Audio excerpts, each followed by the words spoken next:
everyone and welcome back to my YouTube channel Pearls Point। तो हमने start कर दिया था हमारे सब्जेक्ट न्यूट्रिशन को। ये एक बहुत इम्पॉर्टेंट सब्जेक्ट है, तो हम एक एक वीडियो ला रहे हैं जो कि डिटेल में आपके बेसिक्स को, जितने भी आपके न्यूट्रिशन से रिलेटेड कंसेप्ट हैं उसको बेसिक से क्लियर कर रहे हैं हम, जिससे आप अपने एग्जाम में एक्सेल कर पाओ। इन द फर्स्ट वीडियो जो आई थी हमने उसमें क्या डिस्कस किया था? हमने उसमें डिस्कस किया था अबाउट वेरियस टर्मिनोलॉजी। हमने अलग अलग टर्म्स के बारे में पढ़ा था। आफ्टर दैट हमने क्या पढ़ा था? हमने पढ़ा था अबाउट द ओरिजिन, यानी कि क्या हिस्ट्री रही है, हमने उन कंसेप्ट को पढ़ा था। उसके बाद हमने थर्ड वीडियो में क्या पढ़ा था? हमने पढ़ा था क्या होता है रोल न्यूट्रिशन का, और मैंने आपको बताया था कि एग्ज़ाम पॉइंट ऑफ व्यू से वो एक इम्पॉर्टेंट क्वेश्चन है, अक्सर एग्ज़ाम्स में आता है। तो ये 3 वीडियोस की लिंक जो है वो मैं आपको डिस्क्रिप्शन बॉक्स में प्रोवाइड कर दूंगी। So if you are new to my channel please subscribe to my channel. आज जिस टॉपिक को हम पढ़ने वाले हैं वो क्या है? Classification of nutrients. यहाँ हम पढ़ेंगे मैक्रो न्यूट्रिएंट्स को और माइक्रो न्यूट्रिएंट्स के बारे में। मैं आपको फिर से बता दूँ, ये एक बहुत ही ज़्यादा इम्पॉर्टेंट वीडियो है क्योंकि ये आपके न्यूट्रिशन के बेसिक्स को क्लियर करेगा। So you cannot afford to skip this video because this video is very important और अक्सर इसका क्वेश्चन भी आपको देखने को मिलता है। बहुत ही इंटरेस्टिंग वे में इसको पढ़ेंगे जिससे आपको सारे कॉन्सेप्ट इसमें जो हैं वो क्लियर हो जाए। सबसे पहले अगर हम बात करें तो व्हाट इज अ न्यूट्रिएंट? तो अ न्यूट्रिएंट इज एनीथिंग जो नरिश करता है एक लिविंग बीइंग को। ठीक है, हम जो ह्यूमन है वो क्या करते हैं, अपना न्यूट्रिएंट कहाँ से डिराइव करते हैं? हम अपना न्यूट्रिएंट डिराइव करते हैं हम जो खाना खाते हैं। ठीक है, हम जो खाना खाएंगे हम उससे अपने न्यूट्रिशन को डिराइव करते हैं। फॉर एग्जाम्पल, मैंने आज खाने में प्रोटीन लिया, कार्ब्स लिया, फैट लिया, एक बैलेंस्ड मील ली, तो उससे क्या होगा? उससे मुझे मिलेगा न्यूट्रिएंट्स। और ये न्यूट्रिएंट किस में हेल्प करता है? ये मेरे ग्रोथ और डेवलपमेंट में मुझे हेल्प करेगा। ठीक है, आया समझ में? अब क्या लिखा है यहाँ पर पॉइंट देखो कि we humans get nutrients from what we eat, plants get it from the soil. अब हमें तो खाना कहाँ से मिल रहा है? जो हम खाना खा रहे हैं उससे मिल रहा है ना, फूड से मिल रहा है। लेकिन प्लांट्स को ये खाना कहाँ से मिल रहा है? ये उनको सॉइल से मिल रहा है। ठीक है, so it is important for our health to get proper nutrients. अगर आपको अपना बेसिकली हेल्दी रहना है तो आपको क्या करना होगा? अच्छे न्यूट्रिएंट्स का इनटेक करना होगा। फूड पिरामिड जो होता है, जो शो करता है कि आपकी एक बैलेंस्ड मील बहुत इंपॉर्टेंट है, जिसमें सही मात्रा में कार्ब्स होना चाहिए, फैट्स भी होना चाहिए, protein which is very important. तो ये सारी एक बैलेंस्ड अमाउंट में आवश्यकता बेसिकली बॉडी को होती है। न्यूट्रिएंट्स जो रहते हैं, अब इसका मतलब क्या है? What are nutrients? तो न्यूट्रिएंट हमारे वो केमिकल सब्सटेंस होते हैं जो कि हमारे खाने में प्रेजेंट होते हैं, जो कि हमारे क्या होता है, ग्रोथ और डेवलपमेंट के लिए एसेंशियल होता है। ये हमारी हेल्थ को मेंटेन करके रखता है। अगर कोई इंजरी, इलनेस है तो हमारे बॉडी के सेल्स को, टिश्यूज़ को रिपेयर करता है और हमारी बॉडी की प्रॉपर फंक्शनिंग में हेल्प करता है। अब देखो, जो हर सेल है हमारी बॉडी में, हर टिश्यू है, जो हमारे ऑर्गन्स हैं, उनको क्या होती है? इन्हीं न्यूट्रिएंट्स की आवश्यकता होती है। लेकिन क्यों चाहिए इन्हें ये न्यूट्रिएंट्स? इन्हें ये न्यूट्रिएंट चाहिए हैं जिससे ये क्या कर सके, सारी एक्टिविटीज़ को परफॉर्म कर सके। फॉर एग्जाम्पल, आज मुझे वर्कआउट करने जाना है और मैं वर्कआउट करना चाहती हूँ, तो उसके लिए भी मुझे एनर्जी की रिक्वायरमेंट है। मेरी बॉडी में एनर्जी होगी तभी। लेकिन जब मैं स्लीप कर रही हूँ, यानी कि जब मैं सो रही हूँ, तो भी मुझे एनर्जी चाहिए। अब मुझे ये एनर्जी क्यों चाहिए? जिससे हमारी बॉडी के मेटाबॉलिक फंक्शंस हो सकें, चाहे वो ब्रीदिंग हो, रेस्पिरेशन हो, सर्कुलेशन हो, डाइजेशन हो, कुछ भी। तो अगर एडिक्वेट न्यूट्रिएंट शरीर में नहीं है, बॉडी में नहीं है, तो बॉडी एनर्जी नहीं बना पाएगी। ठीक है, आपकी बॉडी इम्यूनिटी नहीं ला पाएगी और जो हमारे नॉर्मल फिजियोलॉजिकल प्रोसेस है वो भी नहीं हो पाएंगे। अब ये न्यूट्रिएंट्स को हम दो भागों में डिवाइड करके पढ़ेंगे। पहले हो जाते हैं हमारे मैक्रो न्यूट्रिएंट और दूसरे हो जाते हैं हमारे माइक्रो न्यूट्रिएंट। इससे आप इसको याद रखना, मैं आपको इन डिटेल में समझाती हूँ। सबसे पहले हम क्या करेंगे, सबसे हम पहले पढ़ेंगे एक एक करके दोनों चीज़ों को। तो व्हाट आर मैक्रो न्यूट्रिएंट्स? तो मैक्रो न्यूट्रिएंट्स क्या है? ये होते हैं हमारे वो सब्सटेंस, ये वो सब्सटेंस होते हैं जो आपको कैलोरीज प्रोवाइड करते हैं, जो आगे जाके मेटाबोलाइज हो जाती है और एनर्जी प्रोड्यूस करती है। इसको हम मैक्रो न्यूट्रिएंट इसलिए बोलते हैं क्योंकि बॉडी में इसकी नीड क्या होती है, लार्ज अमाउंट में इसकी नीड होती है। और ये मैक्रो न्यूट्रिएंट वाइटल होते हैं for every function we perform in the body, क्योंकि ये एक फ्यूल की तरह एक्ट करते हैं हमारी बॉडी में। बेसिकली हम इसमें 3 मैक्रो न्यूट्रिएंट्स को पढ़ेंगे जिनकी खुद की कैलोरिक वैल्यू होती है। जो कौन से होते हैं, चलो वो देखते हैं। ये होते हैं हमारे कार्बोहाइड्रेट, हमारा फैट और प्रोटीन। इसके साथ साथ हम वाटर को भी पढ़ेंगे। तो सबसे पहले हम समझते हैं कार्बोहाइड्रेट्स के बारे में। देखो कार्बोहाइड्रेट क्या होता है, कार्बोहाइड्रेट हमको कितना कैलोरी देता है पहले ये समझो। तो अगर हम 1 ग्राम ऑफ कार्ब्स की बात करें तो हमें क्या मिलेगा, हमें कार्बोहाइड्रेट में क्या मिलेगा, हमें सबसे पहले इससे 4 किलो कैलोरी पर ग्राम मिलता है एनर्जी। फैट से कितना मिलेगा, 9 किलो कैलोरी पर ग्राम। प्रोटीन से कितना मिलेगा, 4 किलो कैलोरी पर ग्राम। पर आप जानते हो ना कि इसकी एक और यूनिट है। क्या है वो यूनिट? वो यूनिट हमारी हो जाती है kilo joules. I am sorry, वो हमारी क्या हो जाती है, वो हमारी हो जाएगी किलो जूल्स। तो ये तो आपने बता दिया मैम कि किलो कैलोरी में, किलो जूल्स में क्या हो जाएगा, यहां पर हमें मिलेगा 17 किलो जूल्स। सेम हमें यहां पर भी मिलेगा 17 किलो जूल्स। और 9 कैलोरी जूल्स में क्या हो जाएगा, ये हमें मिलेगा 37 किलो जूल्स। ये जस्ट मैं आपको दूसरे यूनिट में बता रही हूं, ठीक है। अब हम एक एक करके पढ़ते हैं। सबसे पहले हम पढ़ते हैं कार्ब्स के बारे में, कार्बोहाइड्रेट्स क्या होते हैं, ठीक है। तो कार्बोहाइड्रेट क्या है हमारे, ये हमारा प्राइमरी सोर्स है एनर्जी का हमारी बॉडी के लिए। और मैंने आपको बताया ये पर ग्राम, यानी कि 1 ग्राम कार्ब से आपको कितनी कैलोरी मिलेगी, आपको 4 kcal मिलेगी या फिर आपको 17 किलो जूल मिलेगी, ठीक है। आया समझ में? अब एनर्जी की क्यों रिक्वायरमेंट है बॉडी में, क्योंकि देखो कार्ब्स आपको एनर्जी दे रहे हैं, तो सारी डेली एक्टिविटीज को परफॉर्म करने के लिए। मैंने आपको पहले भी बताया ये फ्यूल की तरह काम करता है ब्रेन और नर्वस सिस्टम में। और क्या होता है, ग्लाइकोजन स्टोरेज भी होता है इससे लिवर और मसल्स में, जो लेटर ऑन जब बॉडी एनर्जी डेफिसिट हो जाती है तब ये हम यूज करते हैं। Next, carbohydrate major source of energy है। अबाउट 50 to 70% जो एनर्जी होती है वैल्यू, वो क्या होती है आपको एवरेज डाइट में जो एनर्जी वैल्यू मिल रही है वो आपको कौन प्रोवाइड करता है, आपके कार्बोहाइड्रेट्स देते हैं, ठीक है। तो ये क्या होते हैं, ये इजीली कन्वर्ट हो जाते हैं फ्यूल में। डाइजेस्टिव सिस्टम क्या करता है, डाइजेशन जब होता है प्रोसेस, तो ये क्या कर देता है, ये कार्ब्स को किस में कन्वर्ट कर देता है, ग्लूकोज में। A very very important point. Body फिर क्या करती है, इस ग्लूकोज का इस्तेमाल करती है एनर्जी में एटीपी बनाने के लिए, सेल्स, टिश्यू और ऑर्गन्स के लिए। अब हम पढ़ते हैं what is RDA, recommended daily allowance.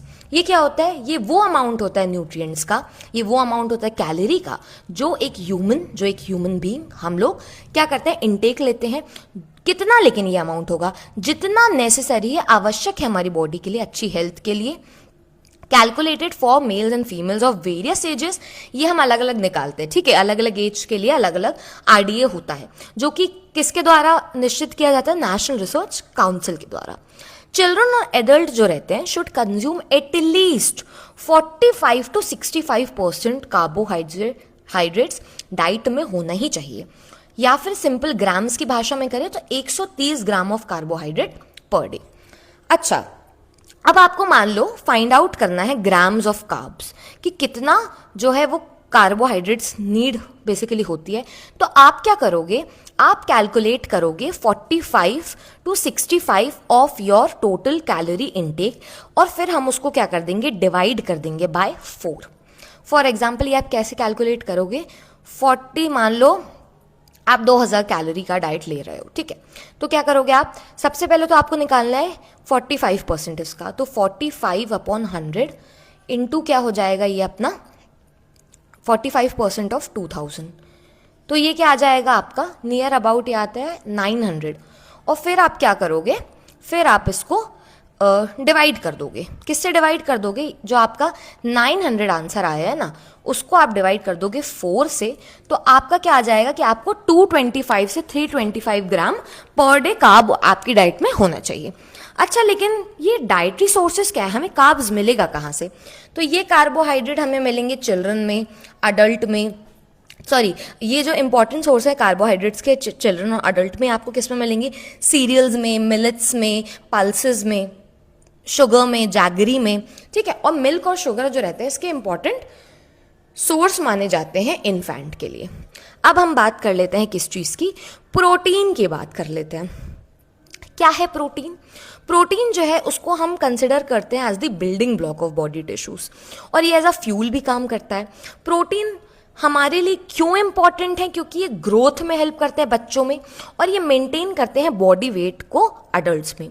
Protein हमारे डाइट का, प्रोटीन कंस्टिट्यूट करता है 20% हमारे बॉडी वेट का, और प्रोटीन जो रहते हैं can be found in all cells of the body by mainly in muscles में हमको मिलता है, ठीक है।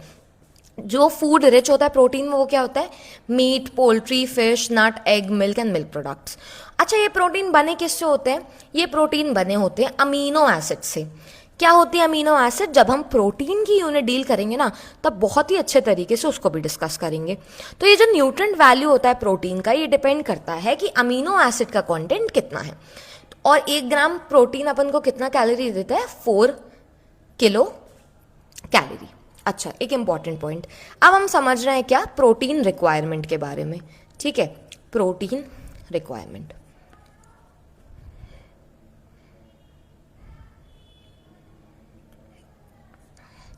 प्रोटीन रिक्वायरमेंट क्या हो गई अपनी? सबसे पहले तो जो ICMR होता है, Indian council of medical research, ये रिकमेंड करते हैं 1 ग्राम ऑफ प्रोटीन पर kg पर डे, ठीक है। क्या आपको रिकमेंड करते हैं ये आपको रिकमेंड करते हैं 1 ग्राम पर kg पर डे। किसके लिए करते हैं ये करते हैं हमारे अडल्ट्स के लिए, ठीक है। अब ये तो ठीक है, अब हम बात कर लेते हैं एवरेज मेल और एवरेज फीमेल की। तो एक जो एवरेज मेल है उसको कितना प्रोटीन लेना है? उसको लेना है एटलीस्ट 60 ग्राम्स पर डे, और वहीं एक एवरेज फीमेल को कितना प्रोटीन लेना है? उसे लेना है कम से कम 55 ग्राम पर डे, ठीक है। अच्छा, क्या ये चीज़ें बच्चों में अलग होती है? बिल्कुल अलग होती है। इन्फेंट या फिर चिल्ड्रन कितना लेंगे? वो लेते हैं हमारा 2 से 2.2 ग्राम पर kg पर डे। आया समझ में आपको? ये हमारा चिल्ड्रन का हो गया। लेकिन अब हम बात कर लेते हैं फीमेल में 2 कंडीशन में। अगर कोई लेडी प्रेग्नेंट है, ठीक है, अगर कोई लेडी प्रेग्नेंट है तो वो कितना लेंगी?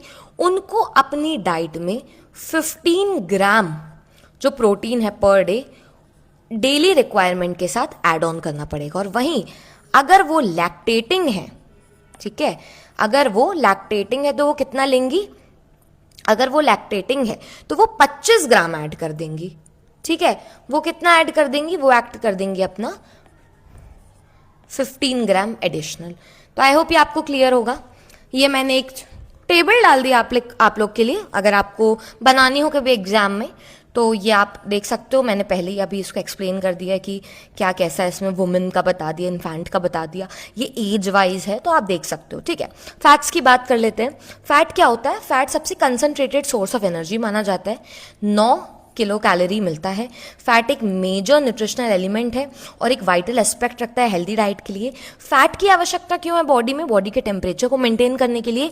ये क्वेश्चन की तरह एक्ट करता है जो कि हमारे ऑर्गन्स को ट्रॉमा से बचाता है, ठीक है। अगर बहुत ज्यादा फैट है तो क्या हो जाएगा, व्यक्ति को ओबेसिटी हो जाएगी, मोटापा का सामना करना पड़ेगा। एक जो मॉलिक्यूल होता है डाइटरी फैट का, उसमें क्या होती है, बहुत सारी फैटी एसिड्स जो होती हैं वो प्रेजेंट होती हैं। और फैट कैसे क्लासिफाइड होती है, एज सैचुरेटेड और अनसैचुरेटेड। ये डिपेंड करता है कि क्या स्ट्रक्चर है फैटी एसिड का, कितनी फैटी एसिड इन्वॉल्व है। अच्छा, मैं आपको ये भी क्विक बता देती हूँ, फिर हम आगे जब फैट पढ़ेंगे तो और डिटेल में पढ़ेंगे। एक होता है हमारा